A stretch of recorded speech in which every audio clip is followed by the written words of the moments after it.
what's going on, ladies and gentlemen? This is John Register with your Thursday Inspired Thought. I am here with Derek Parra. Oh my gosh, I am just so amazed. This guy is a rock star. Listen, 2002, he wins silver and gold in speed skating, coming from California. Now, they don't even have ice in California. Not in California. So how'd you get into speed skating? What was the story? I roller skated as a young child and went through the ranks of that sport and had a dream of getting to the games, and the only way to get there was on ice speed skate, so I had to make a switch. So how does that happen? I mean, you just all of a sudden said, you know, I'm just not going to do it rollerblading around a rink. I gotta go to the ice. Yeah, it wasn't easy. It took about 6 years. I was top of my game in inline skating. In 6 years, it took me to kind of relearn how to skate. It looks the same on TV, naked eye, but the techniques have very subtle differences. So it took about 6 years, but it all worked out in the end.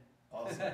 So Derek was here. He's talking about the Flame program that's Finding Leaders Among Minorities everywhere for the Olympic training program here in Colorado Springs. You did a phenomenal talk this evening and really got the kids inspired, the high school students inspired.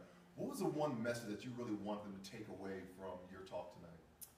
I believe that the connection we have with people that are around us, there's no reason I should have had the success I did over the years.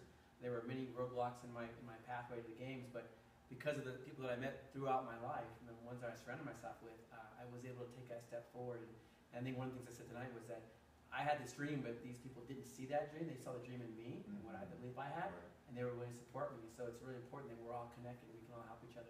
Right. So for those that are out there, who are the people that you connect with that believe in your dream? That's what you have to really be looking out for. Surround yourself with those individuals.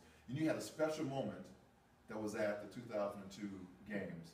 I mean, the country was going through a loss, through a time of grief with the World Trade Center. It just happened.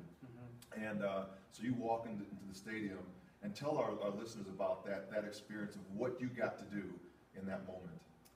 I was honored with being able to be one of the 8 athletes to carry the World Trade Center flag in, the flag that was found in the World Trade Center attack at Ground Zero, and defined my games, defined my life, an emotional experience I'll never forget, a spiritual experience I will never forget. It really, to me, just kind of opened my eyes, and I had this experience by holding the flag. A gust of wind came through the flag during the national anthem, and it was as if the spirits were talking to me and just telling me that we weren't defeated, that they were behind us. And I was so inspired that the next 2 weeks over the games, I came back and skated incredibly and had a great Olympics in 2002. So how does that moment of walking in with that flag, and all of a sudden now you're on the medal podium, you have the gold that's being hung around your neck, you see the American flag being raised up.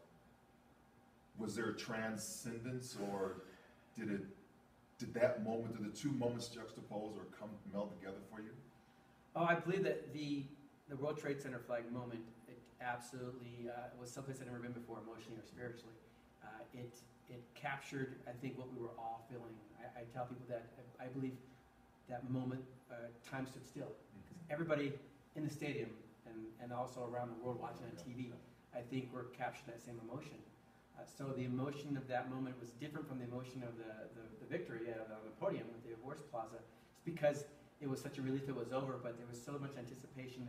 Our country was in trouble.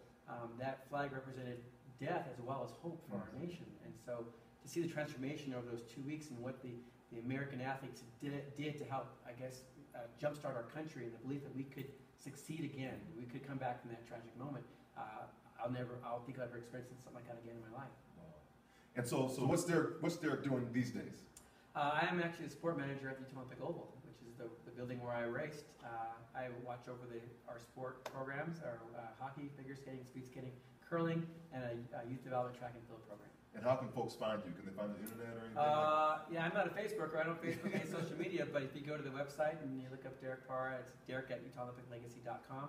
You can get a hold of me, find out what programs you have, and if I can do anything for you, let me know. Ladies and gentlemen, been with Derek Parra here. He's been an inspiration, and we say to you, you go forth and inspire your world.